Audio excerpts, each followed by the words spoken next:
Hello Caustic Men, welcome back. This is the inaugural watch video that I'm going to be doing for you all. I've got my drink. It's in my, I don't want to spill it. It's in my fly fishing mug here. It's constant companion, especially when there's a little bit of Macallan's whiskey in there. So this is the Railio that we're going to be taking a look at. This is the package. They send it to me in. It's a branded sort of watch travel box. I was told by them that they will be developing the packaging further, so this may not be exactly what you get. We'll see. This is a brand new watch company, so they're developing a lot right now. Their watches are not even available for sale yet, so thank you to Relio Watches for sending this to me. This is a loaner, by the way. This will be going back to them. This is also a prototype. Not much is going to change, but we'll go over the one minor change that will be happening. So let's take a look. All right, there it is. The Railio Solstice Automatic. Let's see if we can get it going here. And we'll check out the crown action there too. It is a screw down crown, as you can see. People will like that. Single position. I don't know if you can hear that. Very clicky. I like it. Hopefully you heard that. We'll see how it comes out. It's a screw down crown. A lot of the more inexpensive screw down crowns that you guys might be familiar with from the Seiko SKX 007 or the Orient Makos and Kamasus, the screw down crown tends to be pretty wobbly. This is actually pretty solid.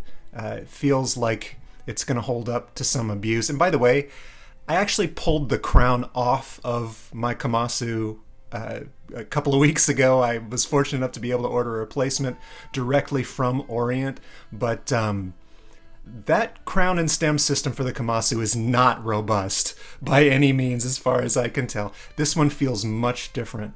This one feels very robust. You can see it has a little bit of wobble, but that is normal for a screw down crown. Let's see how easy it is to thread back in. Pretty easy. Yeah, no need to force it or sort of get it at just the right angle like the Kamasu.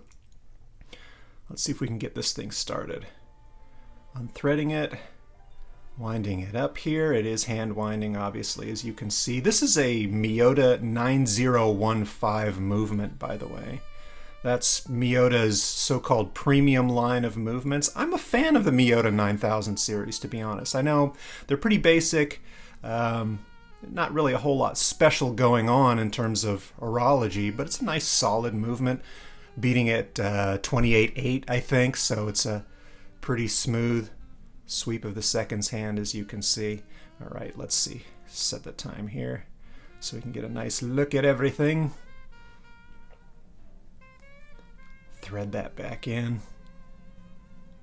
And off she goes. Okay, so some of the first impressions about this watch. This is a hefty watch. It's one of those things that definitely has a sporty feel to it. I think this probably could be your one everyday watch if you were looking for something like that. It's got a sporty feel to it, obviously, but it does have a polished bezel. It does have those nice applied indices there.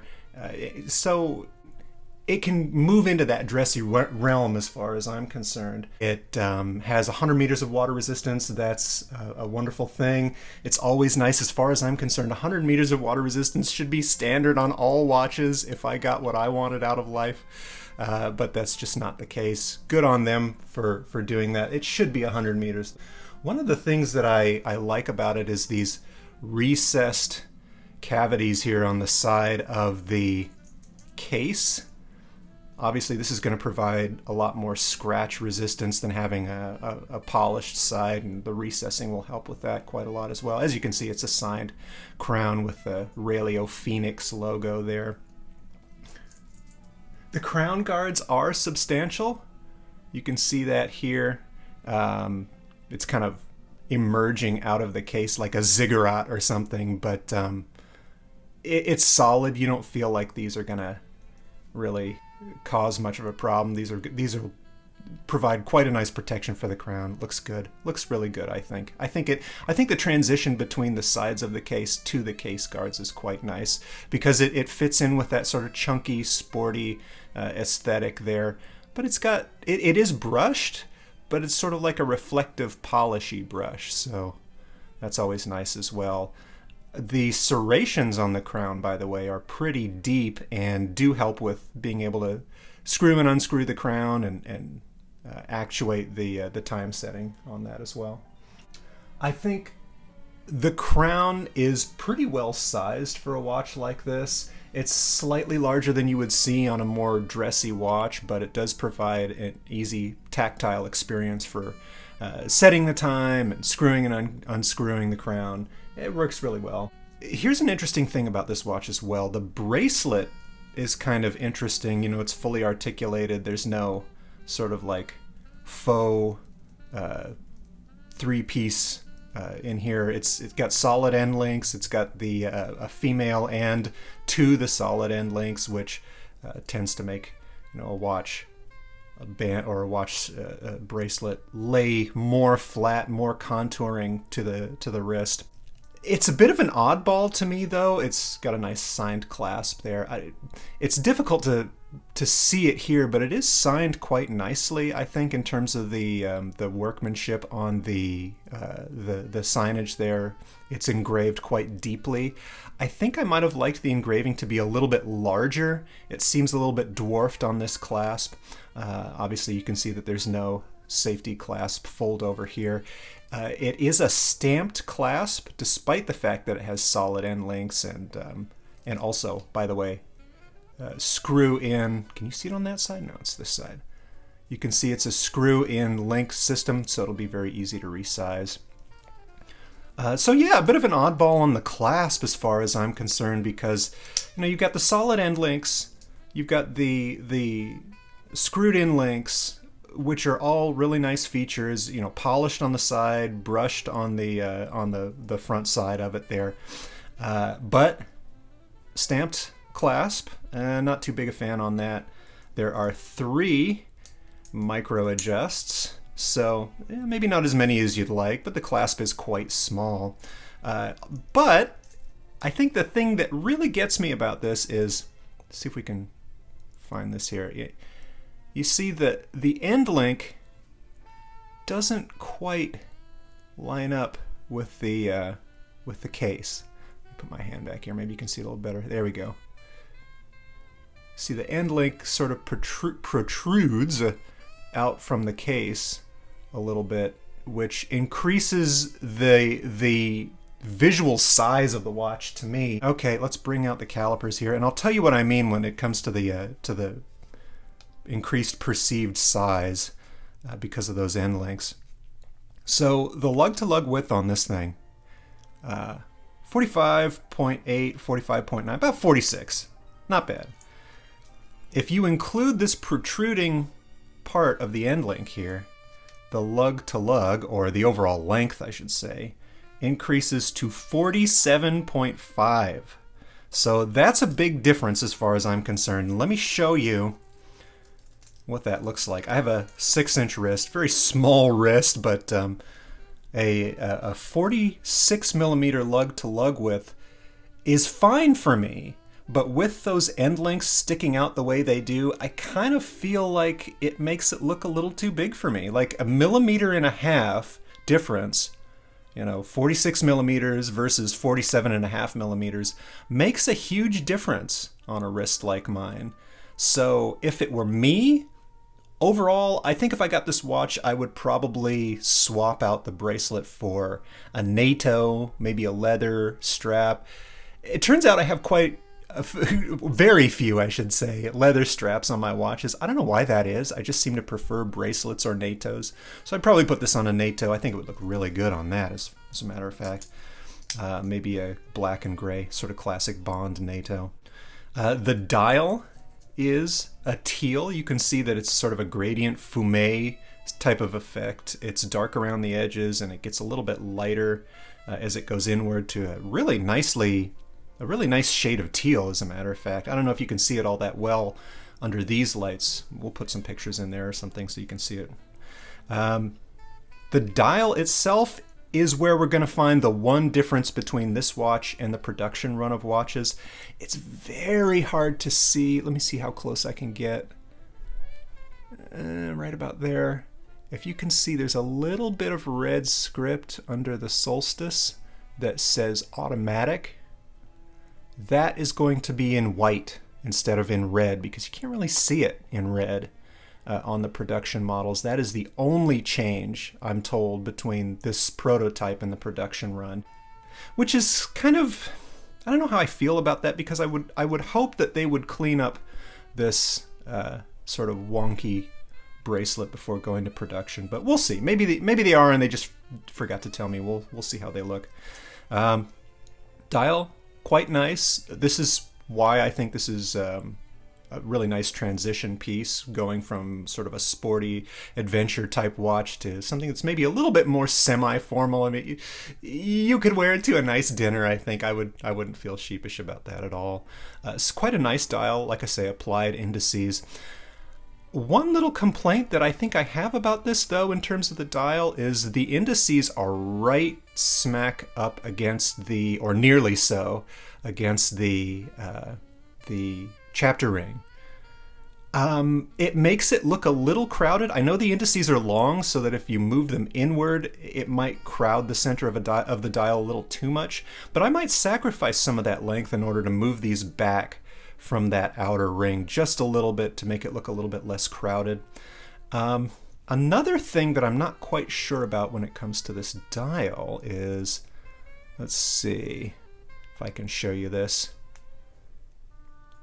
Now, I am one of those people who is sort of really OCD about setting the exact time as close as I can get it on the minute markers.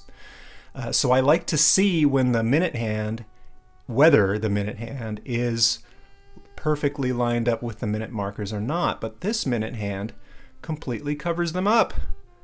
So I cannot do that. A little bit of an annoyance, something to think about perhaps. But small complaint, of course.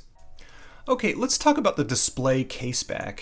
A little bit hard to see with the bracelet on here, but I did undo the bracelet so that we could get some good shots of this. I'll put that into the video for you. Thing about display casebacks as far as I'm concerned is this. I think they're a bit overused, and perhaps understandably so. There are a lot of people getting into mechanical watches these days. People who are just getting into these things probably want to take a look, want to see how these things work and what they look like on the inside, since they are so different from the quartz watches that many of us grew up with. But I think I very quickly, in the course of my collecting and in the course of my interest in this genre, I've become bored with them, because I think more often than not you see them on movements that are really not all that spectacular. I've got a display case back on my Seiko 5 with a 7S26 movement in there, which is nothing to look at all. No decoration whatsoever, completely plain looking movement, but there's a display case back on it for some reason. Don't really like it. This has a display case back displaying, as I mentioned before, the Miyota 9015 movement, which is actually decorated. A little bit of decoration, you know, it's not a beautiful, you know, masterpiece by any means, but it does have a little bit of decoration on it, and I appreciate that. I appreciate that if you're going to put a display case back on a watch, that there's actually something to look at there. And the rotor, by the way, has a quite nicely embossed R, the Railio R logo. So that it's raised quite a lot, and it plays with the light in a very interesting way. So like I say, not a whole lot going on that movement as far as decoration is concerned. There's a slightly domed sapphire crystal on this watch. Just adds a very small bit of height to it. Let's take that measurement, by the way. I should probably do all these measurements together, so if you're interested in them, you can just get them all at once. Okay, so this is 11.9 millimeters thick, including the slightly domed sapphire crystal. Let's just do that lug to lug again in case you're looking for that. You can put that all in one place. If I can work my calipers. Okay, that's, yeah, 45.8, 46 millimeters. The case diameter, excluding the crown, is 38 on the money. Including the crown is about 42, 41.9, 42. Let's see, lug width. Lug width, this is important, isn't it? Okay, yeah, 20 millimeters, so, you know, this is a fairly common width. You can put any kind of strap on there you want, more or less. Another little complaint that I have about this, and honestly, you really can't even see it with the naked eye. Let's see if we can get it in there a little bit. Yeah, you can slightly see it on camera. These little machine marks around the edges of that recess in the sides of the case. You can see it a little bit there. You can see it's a little bit lighter along this edge here. You get close enough, you can see that those are machine marks. So it's the finishing is not spectacular. There's a little bit of shine along the bezel or along the side of the case here as well, where the machining was. It looks a little bit choppy up really close. I'm going to put some pictures in here so you guys can get a better look at what I'm talking about. But if this is something that's really important to you, the finishing, that might be something to keep in mind as well. Overall, however, this feels like a really solidly built watch. It does not feel flimsy. It feels like it has a good heft, a good presence to it. Like I say, the 46 millimeter lug to lug is generally going to be good even for my small wrist. Okay, so these will come in at least two colors. They're going to have this teal version here. They're also going to have a red or burgundy version. Red is just having a moment these days. I don't know what it is. Everybody loves red dials, so I'm sure those are going to be going first. So get on that if you want one of these. They do have on their Instagram feed a picture of a really great looking gray dial. I don't know if that's going to production or not. According to the spec sheet that Railio sent me, they are offering just the two colors, the red and the teal. They may add the gray later. I don't know. Maybe we'll find that out as time goes on. Okay, so as far as price is concerned, what Railio has quoted to me is that the early bird pricing for this watch is going to be $375, and the full retail price is going to be $475. So if you get on these quick, you can save $100 on it. Just a word on that. I think this is an intriguing proposition at $375. I'm not sure if it's so intriguing at $475. And the reason for that is you get close to the $500 mark, you're starting to get close to the entry-level Swiss watch sort of area there. I'm thinking of like the Hamilton Khaki Automatic, which I think they list it on their website for something like $750 or $799, but you can find them for close to $500. I think I got mine for maybe $499, something like that.